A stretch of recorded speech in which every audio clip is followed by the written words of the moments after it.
Si Pangulong Noynoy Aquino ang panauhing pandangal sa commencement exercises ng Philippine National Police Academy o PNPA Lacandula Class of 2015. Doon niya ibinigay ang huli raw niyang pagpapaliwanag para ilahad ang panig niya tungkol sa mga nangyari sa Oplan Exodus. May live report si Sandra Aguinaldo. Sandra? Kaya sabi mismo ni Pangulong Aquino ay ito ang huling pagkakataong magsasalita siya tungkol sa madugong operasyon ng staff, maliban na lang daw kung may itatanong sa kanya ang mga kinauukulan. At itinaon niya ito sa pagtatapos ng bagong police officers mula sa Philippine National Police Academy sa Silang Cavite. Hindi nagsorry ang Pangulo gaya ng hinihingi ng ilan, pero humingi siya ng pangunawa sa kanyang mga ikinilos at naging desisyon kaugnay sa operasyon. Sabi ng Pangulo, ang pinakamalaking tanong sa kanya na dapat niyang sagutin ay ang tanong ng ama ng isa sa Staff 44. Tinanong daw siya nito kung bakit pinapunta sa Mamasapano ang kanyang anak at kung bakit ito pinabayaang mamatay. Paliwanag ng Pangulo, hindi niya hayaang pumunta sa suicide mission ang sino man sa mga uniformed personnel. Pero nang ipakita daw sa kanya ang plano, ay nakumbinsi siya na talagang pinaghandaan iyon at pinagtalay niya na masusunod ang mga iniutos niya. Humingi rin ng pangunawa ang Pangulo, kaugnay naman sa mga maling impormasyon na nakarating sa kanya ng umaga ng January 25. Kung umaga pa lang daw ay tinapat na sana siya at sinabi sa kanya na hindi nasunod ang ibinili niyang koordinasyon at kung sinabi daw sana sa kanya na nagigipit na ang staff, hindi ba raw siya gagawa ng paraan para tulungan ang mga ito. Wala raw urgency ang text message na natanggap niya at ang dating sa kanya ay patapos na ang nangyayari dahil sumaklo ng militar gamit ang mga kanyon at tangke.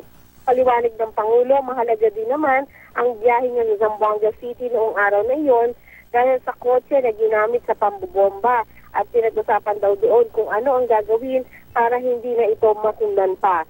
Sabi pa ng Pangulo, paggabi na nang maabisuhan siya tungkol sa tunay na kalagayan at hindi pa nga daw tungkol sa sinapit ng 55th staff ang nakarating sa kanyang impormasyon, kundi tungkol dun sa 84th Seaborn na noong gabi na iyon ay hindi pa nga daw natutulungan o naaayudahan ng militar. At ay pa nga sa Pangulo talaga mahigpit ang kanyang bilin na saklolohan ang mga ito.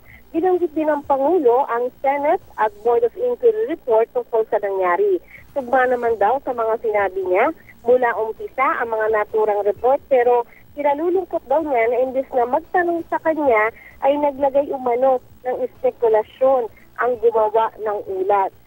Hindi sinabi ng Pangulo kung ano yung partikular na ulat na tinutukoy niya dahil dalawa nga yung kanyang nabanggit. Sa kabila ng kanyang paliwanag ay sinabi rin ng Pangulo na tinatanggap niya ang responsibilidad sa pagkamatay ng Staff 44. Narito po ang pahayag ng Pangulo. Ang sabi sa akin, mahirap na raw pong mag-link up dahil padilim na at may panganib ng friendly fire. Hindi po tayo pumayag na kinabukasan pa makukumpleto ang pagli-link up. Sabi ko po sa kanila, hindi ba natin brothers ang mga nagigipit? Hindi ba dapat gumawa tayo ng paraan? Inutos ko nga po na gumawa ng plano para makalink up sa lalong madaling panahon at maisalba ang 84. Ang pinaka-minimum na papayagan ko ay dapat mabigyan sila ng ayuda tulad ng gamot at resupply ng bala kung talagang imposibleng makapag-link up. Sa mata po ng Diyos, totoo po ang sinasabi ko sa inyo. Uulitin ko po sa inyo. Bilang Pangulo, pasangko ang responsibilidad para sa anumang resulta, sa anumang tagumpay, pasakit o trahedya na maaari nating matamasa sa paghahangad ng pangmatagalang seguridad at kapayapaan. Ikinalulungkot kong may mga pamilyang nawalan ng asawa, ama, kapatid, anak dahil sa nangyari sa Mamasapano. Ikinalulungkot kong sa pagnanais kong bigyan ng espasyong magluksa ang mga makakita sa unang pagkakataon ng nasawi nilang kaanak ay may mga nag-isip na ako'y manhid at walang pakikiramay. Sa bawat Pilipinong nabigo at nasaktan dahil sa mga pangyayaring kaugnay ng operasyong ito, buong pagpapakumbaba kong hinihiling ang inyong pangunawa. President Republic Yan nga po yung pahayag ng Pangulo at pagkatapos po ang kanyang talumpati ay pinuli niya ang graduating class at doon ay nagpaliwanag siya uli kaugnay sa Mama Sapano at sumagot siya sa 5 katanungan mula sa mga kadete at sa huli ay may nakausap na tayo na graduate pagdala din sa pulong na yon at satisfied naman daw siya sa paliwanag ng Pangulo at siya daw ay mas nauunawaan yung nararamdaman ng Pangulo kaugnay nga sa insidente ito. Yan muna ang pinakauling ulat mula sa PNPA. Back to studio. Sandra, may pagkakataon ba kayong nakausap itong mga pamilya nung sa 44 kung meron mang dumalo at naging satisfied ba sila sa pagpapaliwanag o sinasabing pinakahuling pagpapaliwanag ng Pangulo tungkol doon sa insidente sa Mama Sapano?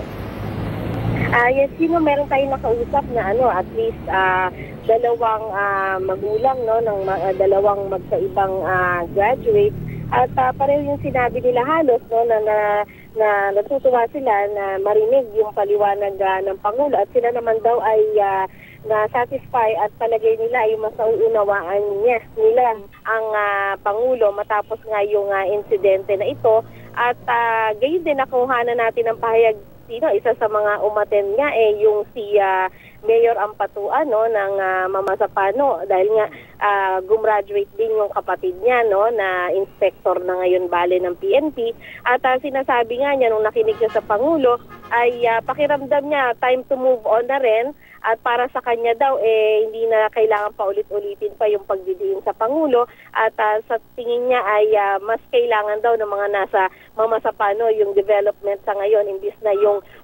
pagbubunto ng sisi kanino man. Sino? Sandra, nabanggit mo kanina na nakausap mo yung itong ilang miyembro ng graduating class ng PNPA. May nagbago ba sa kanilang pananaw bilang future na mga police officers ng ating bansa patungkol sa nangyari dito sa Mama Sapano sa Maguindanao?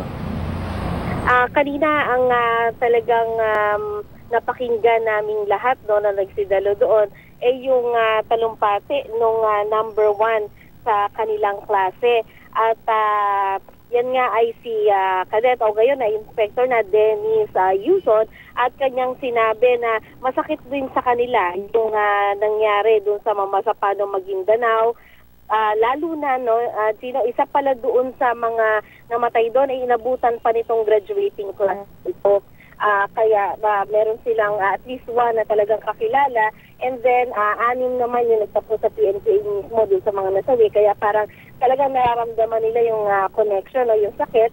Pero ganun pa man ay hindi raw sila natitinag, hindi daw sila pinanghihinaan ng loob na ipagpatuloy yung kanilang sinumpaang tungkulin. At gayon din, mas makikita sino yung effect dun sa mga magulang na sila daw ay siyempre talagang nabahala sila dahil dun sa nangyaring iyon. Pero isa nga sa nanay na nakausap natin, sinabi niya pinagpapasa Diyos na lamang niya ang kaligtasan ng kanyang anak. So, Sandra, hindi naman takot yung umiiral ngayon dito sa PNPA graduating class, kundi pwede ba nating sabihin na lalong pagbubutihin at lalo nilang paigtingin ang kanilang pagtupad sa kanilang tungkulin dahil nangyari sa Mama Sapano sa Maguindanao. Tama ba?